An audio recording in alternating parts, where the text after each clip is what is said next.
Richard de Vere. Can you see that man as Lord of the Manor of Grantley? Oh, yes, as a matter of fact, I can. Now, don't you be beguiled by that smooth tongue and those rugged good looks. At least you admit he was good-looking. I admit nothing. A leisure centre, indeed. Can you imagine it? Marjorie. Yes? Imagine it. I was.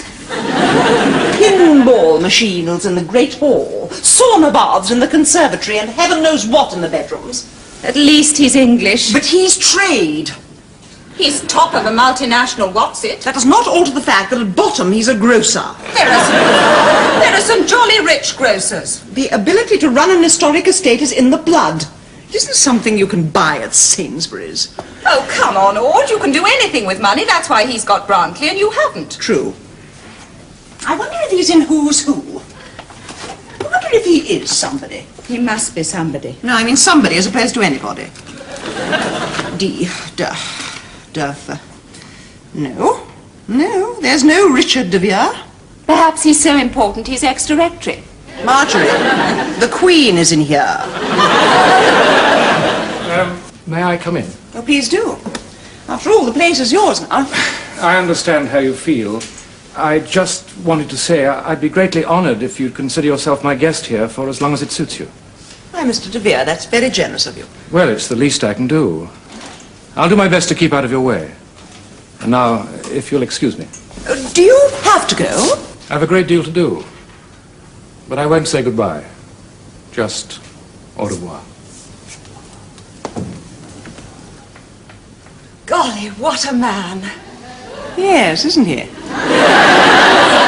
Oh, you're not thinking of... Why not?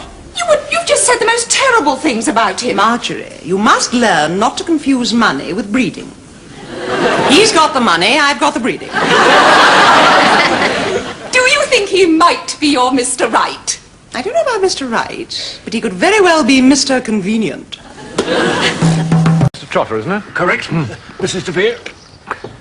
Let's see, Hunter, wasn't it? We're hoping it still is.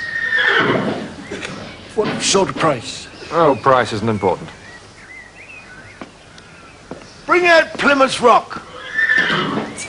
Intermediate eventer, this. Perfect confirmation. Mouth like fender. Snip at 5,000.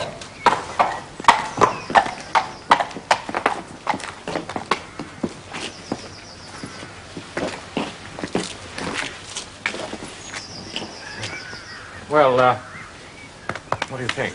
If he's showing us the top half, the snag will be down below. I'm looking for a horse, not a cleaner. Bowed tendon. Mr. Trotter, has this horse been fired? Not as far as I know, ma'am. Genuine animal, this. Good few seasons left in this horse. Yes, pantomime seasons. What else have you got? Well, what do you think of Fearless? Seems very pleasant. 3,000 to you. This horse wasn't broken till it was 5 years old.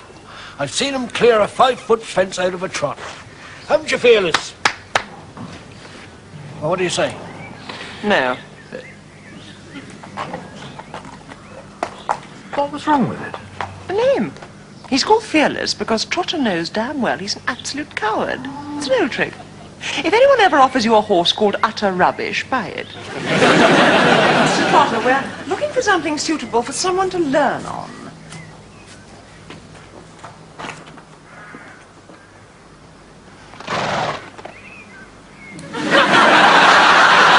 Exactly is this horse for, man? Is it for yourself?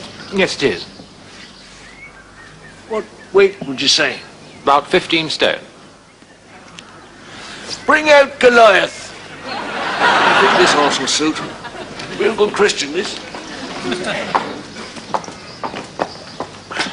Looks impressive, doesn't it? No burn. Big body, and the legs aren't strong enough for it. Could have done with this horse at Cheltenham a couple of years back. Yes. I'm sure you'd have got a much better view of the course. Well, no, that's not really what I call horse, man. Yes, very nice. Yes, I think he's just the thing. Actually, he's my own horse, ma'am. I wouldn't part with him, not for any price. How much? He's not for sale, ma'am. £7.50. Sold. Well, I make it that I owe you £4,250. Don't be silly. Well, you saved me a lot of money and bought me a good horse. True. You'll be all right on him. No neuroses, and he'll stay sound, last you for ages. I wouldn't have been any the wiser if you'd have bought me a bad-tempered old bone shaker with dodgy front legs which threw me, and then bit me on the way down. Well, you see, Audrey, I've got a surprise for you. Oh, lovely. I adore surprises. Nice ones, that is. Where is it? At your place. Actually, it was my mother's idea, but I wanted to give you something to show my esteem, so I did. And it's at my place? Yes. Shall we stroll across and see? What do you mean he asked you? Mr. de Vere has asked me to organise the Hunt Ball. He must be out of his mind. The idea is to raise money for the hunt, not to put it in the hands of the official receiver. Well, I don't know why you're so cross. Mr. de Vere said... You said you wouldn't do it. Well, how does he know? He hasn't asked me. Well, you told Brigadier Leamington you wouldn't, so he came to me, Mr. de Vere, and asked me to help, on bended knee. You should have refused. De Vere was supposed to come to me on bended knee. Quite apart from the fact that you are totally incapable of organising anything, you must be the only person in England to make a loss on a bring and buy sale. You ruined the whole thing. I'm sorry, Call Audrey. yourself a friend. Well, I really thought... that You thought. The trouble with you, Marjorie, is that you never think. Yes, I do. I thought about it a lot.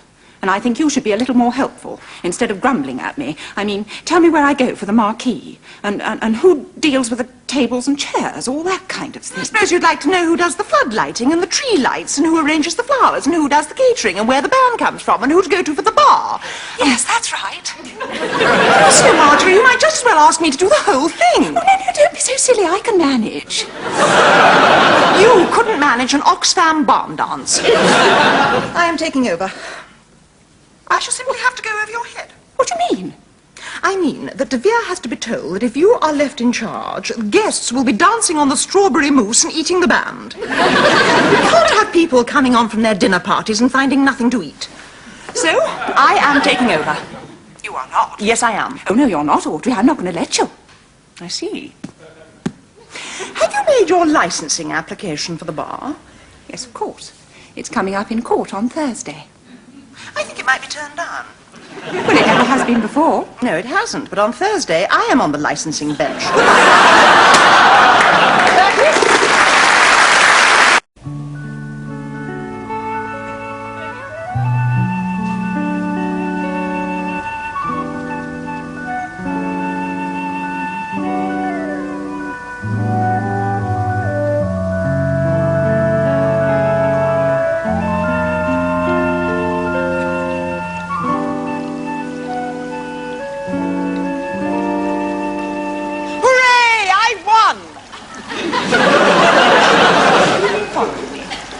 No. Then why, when we've got 1,000 acres in which to ignore one another, do we end up in the same square yard? Fate? Fate's lived on this estate long enough to know its way about. What are you doing? Thinking. I'm trying to fix the estate in my memory in its ideal form before it goes to rack and ruin. No, I didn't mean that. I mean, what's this? That you're doing on the bridge? Oh, yeah. Yeah. On the bridge. Yeah. Waiting for Alec Guinness. Now you're here, you'd better be Piglet. I'm sorry. Piglet. I'll be Pooh. I was Eeyore last time. Well, what's this? Poohsticks. What's... poohsticks? Poohsticks. It's a game we always used to play here. Invented by Winnie the Pooh. The who? Oh, glory. To think that Grantley is in the hands of a man who has no interest in farming, doesn't go to church, and now it turns out hasn't heard of Winnie the Pooh. You think A.A. Milne is a motoring organisation, I suppose? Come on. Throw.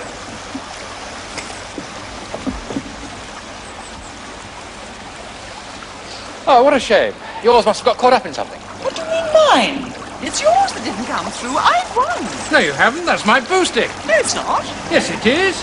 It is not. Yes, it is. I remember it distinctly. Typical.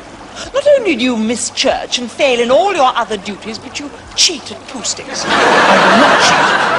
And I won't fail in my duties either. You've been here a whole week and you haven't done a thing. Oh, no? Ah, so you drain the lake. Hallelujah. Well, it's a start. So, your first act as a farmer. No, my last as a grocer. We needed the trolleys. Now what you've done. I suppose you think this is just because I didn't go to church on Sunday. You have to make a dash for it. Right, your place or mine? Mine.